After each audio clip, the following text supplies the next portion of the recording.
The crystal chandelier at Grandview Manor cast warm golden light over the private dining room as my family celebrated Dad's 60th birthday.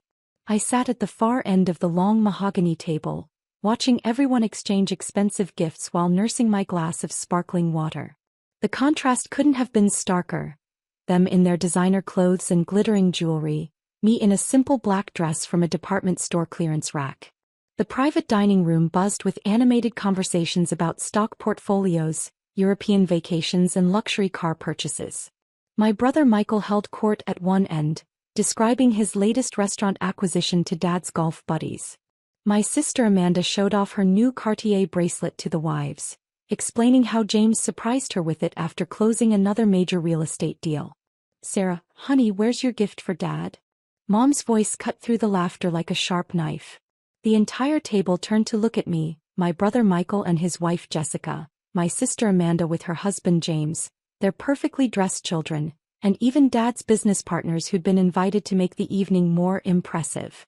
I felt my cheeks burn as 20 pairs of eyes focused on me. I have something special planned." Michael snorted, setting down his wine glass with unnecessary force. "Let me guess, another one of those handmade cards with the little flowers? Dad's turning 60, not 6. This isn't arts and crafts time at summer camp." Jessica giggled behind her manicured hand. "Oh, Michael, be nice. Remember when she made us that photo album for Christmas? It was sweet." "Sweet doesn't pay the bills," Amanda chimed in, her diamond earrings catching the light as she shook her head. "And it certainly doesn't show respect for someone's 60th milestone birthday." "Michael, Amanda," Dad said quietly, but I could see the disappointment clouding his eyes. He'd always expected more from his youngest daughter, the one who'd somehow failed to follow the family trajectory of business success and material prosperity. Mom leaned forward across the table, her 3-carat diamond necklace sparkling as she moved. "Sarah, you can't even afford a proper gift. I saw you driving that beat-up Honda Civic in the parking lot today. The valet looked embarrassed just taking the keys. When are you going to get serious about your life instead of playing around with those computers?"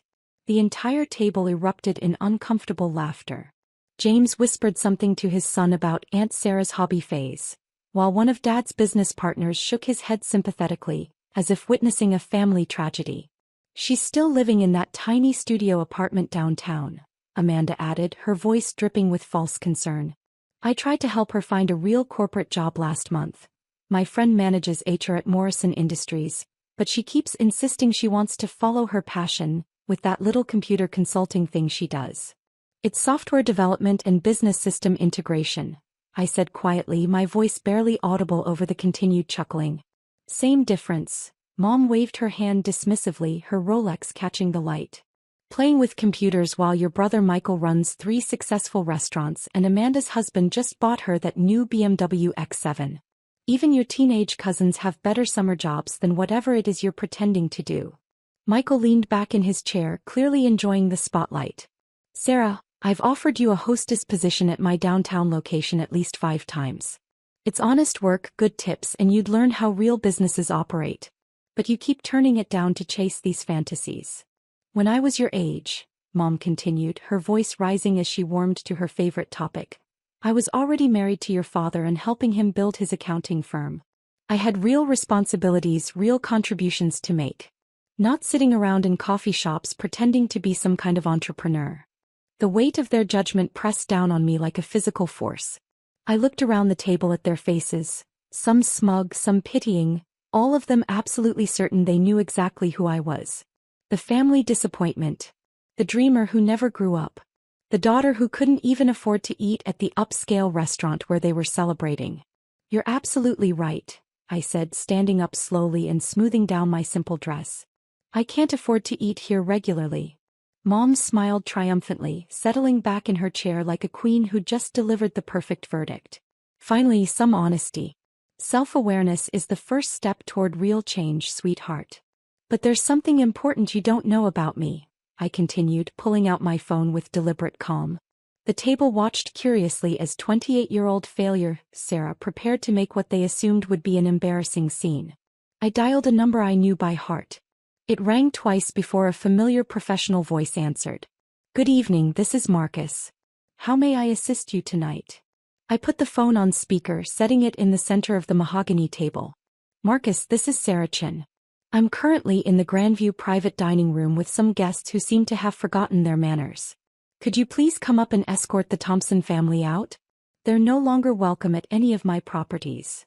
The silence at the table was so complete I could hear the soft jazz music playing in the main dining room below. Mom's face went completely white, her fork clattering onto her china plate. Dad's mouth opened and closed like a fish gasping for air. Of course, Miss Chen, Marcus replied through the speaker, his tone immediately shifting to utmost respect. I'll be right up. Should I also notify security to update the access list for all 7 locations? Yes, please do that. And Marcus, please bring the ownership documentation. I think there's been some confusion about who actually runs this establishment. Before anyone could respond, the dining room door opened with its characteristic soft whoosh. Marcus, the restaurant manager I'd worked closely with for the past 4 years, walked in wearing his perfectly pressed suit and carrying a leather portfolio. His usual professional smile faltered slightly when he saw the shocked faces around the table. Good evening, everyone. I apologize for any interruption to your celebration. He turned to me with a respectful bow that made Amanda gasp audibly. Miss Chen, is there a service issue I should address immediately? Dad found his voice first, though it came out as barely a whisper. Miss Chen? Marcus, why are you calling my daughter Miss Chen? Her last name is Thompson. I smiled for the first time all evening, feeling a weight I'd carried for years finally lifting from my shoulders. Actually, Dad, my legal business name is Sarah Chin. I changed it 4 years ago when I incorporated my first company. Chin is Mom's maiden name. I thought she'd appreciate the honor, though she never seemed to notice. That's impossible, Michael stammered, his confident demeanor cracking. You work with computers in coffee shops. You drive a 10-year-old Honda. You live in a studio apartment. I work with integrated business systems across multiple industries, I corrected gently, including hospitality, real estate development, and logistics. The coffee shops are just where I prefer to work when I'm coding. As for my living situation, I choose simplicity because every dollar I don't spend on status symbols goes into building something substantial. Marcus looked between me and my bewildered family, clearly trying to navigate the complex family dynamics he was witnessing. Miss Chen, would you like me to explain the current scope of your holdings? Please do, Marcus. I think my family deserves to understand exactly what they've been dismissing as playing with computers. Marcus opened his leather portfolio and pulled out several official documents. Certainly. Miss Chin is the founder and sole owner of the Grandview Manor Restaurant Group, which she established 4 years ago after purchasing this location from the previous owners who were facing bankruptcy. Amanda's wine glass slipped from her trembling fingers, shattering against the marble floor in a spray of red wine and crystal shards. 4 years ago? But that's when you said you were starting that computer consulting thing. The computer systems were just the beginning, I explained. I saw an industry that was struggling with outdated technology, inefficient operations, and poor customer experience integration. So I built solutions. Marcus continued, clearly proud to represent my achievements. Under Ms. Chen's leadership, we've expanded from this single struggling location to a 7-restaurant group employing over 300 people across the metropolitan area. The Grandview Manor Group now generates approximately $18 million in annual revenue. The collective gasp from the table was audible even over the background music. Jessica clutched Michael's arm, her knuckles white. James loosened his tie as if suddenly unable to breathe properly. 18 million, Dad repeated slowly as if testing whether the words were real. Our flagship location here at Grandview Manor alone brings in $4.2 million annually, Marcus added, consulting his documents. We've received recognition from the James Beard Foundation, earned Wine Spectator Awards for our cellar, and maintained 5-star ratings across all review platforms. Ms. Chin has also been featured in Restaurant Business Magazine as one of the industry's most innovative young leaders. Mom's designer handbag fell to the floor with a soft thud, spilling its contents across the expensive carpet. Sarah, this can't be real. If you owned restaurants, successful restaurants, we would know about it. Would you? I asked, my voice steady despite the emotion churning inside me. When's the last time any of you asked about my work? Really asked, not just dismissed it as a phase or a hobby. When's the last time you wanted to hear about my goals, my achievements, my challenges? The table fell silent except for the sound of 10-year-old Sophia, Michael's daughter, whispering to her brother, "Does this mean Aunt Sarah is rich?" Marcus cleared his throat diplomatically. "Miss Chen, should I mention the expansion projects and the real estate portfolio?" I nodded, watching my family's faces as their entire understanding of reality shifted before their eyes.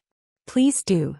In addition to the restaurant operations, Miss Chen owns the buildings housing 5 of our 7 locations, with a combined real estate value of approximately $12 million. She's also the primary investor in the new Riverside development project, which broke ground last month and represents a $25 million investment in waterfront dining and entertainment. Jessica made a small choking sound. James stared at me as if I'd suddenly sprouted wings. Even Dad's business partners, who'd been treating me with polite condescension all evening, were now leaning forward with obvious respect and interest. "But the apartment," Amanda whispered. "The car. The clothes. I live in a downtown loft that I own outright, purchased it in cash 3 years ago. It's 2,000 square feet of converted warehouse space with city views. I drive the Honda because it's reliable and practical for running between restaurant locations. And I dress simply because I prefer to be judged on my ideas and results, not my wardrobe." Michael stood up abruptly, his chair scraping against the floor. "This is insane. If you were this successful, why would you let us treat you like a failure?" I finished. "Because I wanted to see who my family really was when they thought I had nothing to offer them." Tonight answered that question pretty clearly. Dad leaned forward, his face pale and drawn. "Sarah, sweetheart, we had no idea. We thought. You thought what you wanted to think," I said, not unkindly but with firm honesty. It was easier to believe I was the family disappointment than to consider that maybe I was building something you couldn't understand. Marcus shifted uncomfortably, clearly sensing he was witnessing a family reckoning. "Miss Chen, should I prepare your usual table in the main dining room? Or would you prefer to continue this conversation in your office upstairs?" "My office?" Mom echoed weakly. "Yes, Miss Chen maintains an executive office on the 3rd floor for managing the restaurant group and meeting with investors," Marcus explained. "She's here most Tuesday and Thursday mornings for operations meetings." I looked around the table at 20 faces displaying various combinations of shock, embarrassment, and dawning realization. These were the people who'd raised me, loved me in their way, and completely failed to see me. "Marcus, could you please have the valet bring my car around?" "Of course. The Porsche tonight, or would you prefer the Range Rover?"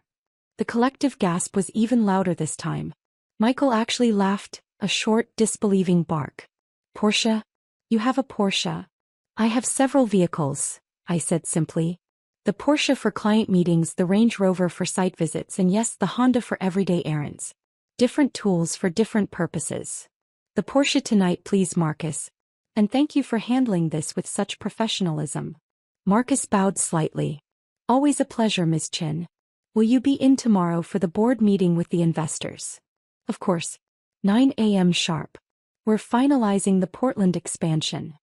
As Marcus left, the dining room erupted in overlapping voices, questions, apologies, demands for explanations, and expressions of disbelief. I held up my hand and surprisingly they all fell silent. "I'm going to leave now," I said, picking up my simple black purse. "Your dinner tonight is completely complimentary. Consider it my birthday gift to you, Dad. The meal you've enjoyed costs approximately $2,400, which is coincidentally what this restaurant donates to local food banks every week." I walked toward the door, then paused, looking back at my family. Dad looked older than his 60 years, Mom seemed to be fighting back tears, and my siblings appeared to be processing a complete shift in their understanding of reality. "There's a new location opening next month, Riverside Manor, the one Marcus mentioned. I'm hosting a soft opening brunch this Sunday at 11 a.m. You're all invited if you'd like to come. But," I met each of their eyes in turn, "if you come as people who want to know who I actually am.